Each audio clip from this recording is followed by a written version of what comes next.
Hi everybody, welcome back to my channel. Today I wanted to share some of my favorite listing hacks, as I call them, in Inventory Lab. So somebody had asked about how to do a case pack shipment, and somebody else asked how I do my merchant fulfilled batches in Inventory Lab. So here, when you go to listing, you choose list and prep, and it will open up this screen. Here you can name your batches whatever you like if you want to remember them. Maybe we want to call this case pack of stuffing. I mean, it doesn't really matter. You do whatever you'd like.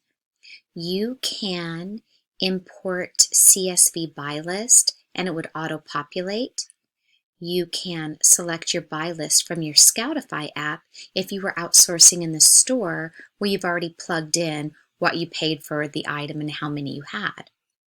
And then, of course, you can change your shipping from address if you're not shipping it from your house, but perhaps a fulfillment center is going to ship it for you. You can plug their address in here. And when you get to packing type, so individual products is what Inventory Lab defaults to. However, sometimes we want to do a case pack, especially if you're getting a lot of one item and you don't want Inventory Lab and Amazon to divide it to a bunch of different shipments. So you would use this drop-down arrow and you can choose case pack. So what case pack allows you to do as if you went to Walmart and you bought a whole bunch of stove top stuffing and you don't want to have to do multiple shipments of it. If they break it, your shipments apart like that, you can force it to all go into one box. And then you would do FBA. I personally like private shipments. Your workflow type is whatever you like. There's no right or wrong with this. It's just really a preference. I also like labeling my own items. I don't like to do commingled inventory. And I also use the box content off feature just because I don't like it either. But again, there's no right or wrong with these things. And I do not do the min-max preferences with Amazon because I use a separate repricer for that. This way you can create a shipment now using case pack. Another option I like to do is individual products and the channel type merchant fulfilled. Now, what this allows me to do is items that I have here at home that I intend to merchant fulfill, I create a batch just like I would when I do an FBA shipment, and it pushes all of that inventory into my Amazon seller account exactly in the same way an FBA shipment is done, except you have those items here at home, so it doesn't create a shipment for you in Amazon Seller Central.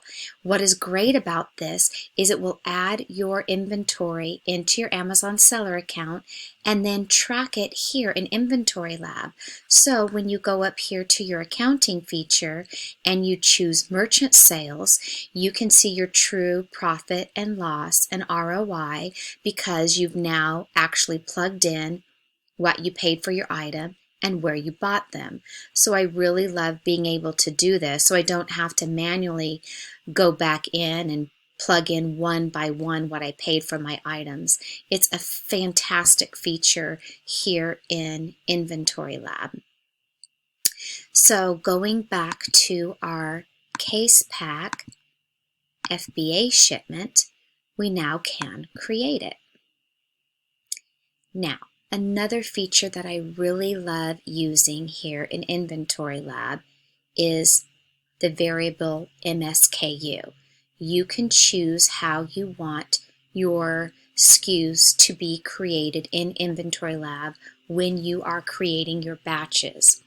Now, let's add our stovetop stuffing item that we bought. and we're going to say we bought, oops, this one.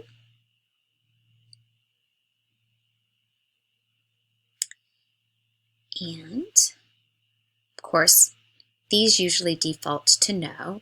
If this really had a battery in it or was regulated, we could choose yes. Now here, maybe we have 2 cases, and in each case we have 12. You could have 1 case, 10 cases, it doesn't matter. And then of course, everybody knows how to plug in your cost. We can say we got it from Dollar Tree.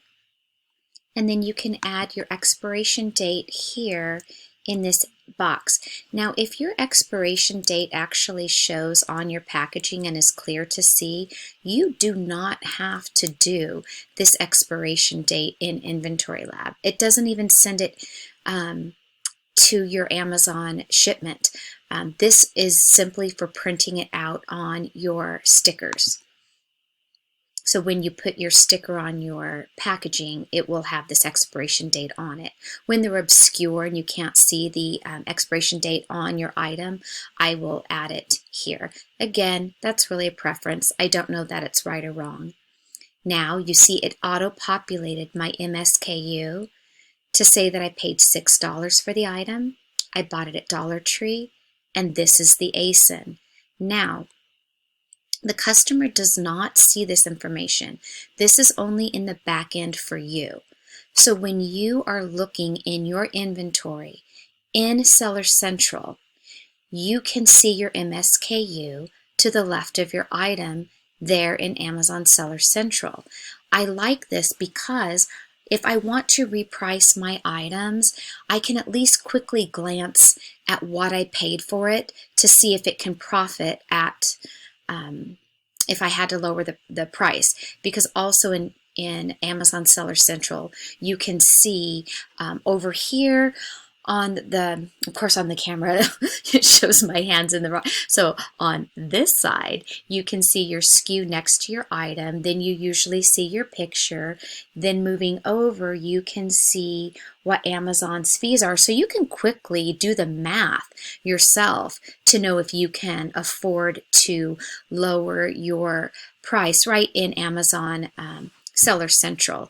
Then if you feel like you want to and you have a repricer, you can then go into your repricer and manually change those things there. So this is the way that you can do case packs and change your SKUs. Now, going back, where you can do the SKU like I'm talking about is here. You see variable MSKU. This is the way mine is set up, and how you can change yours is click the edit button here. Then what pops up is you'll scroll down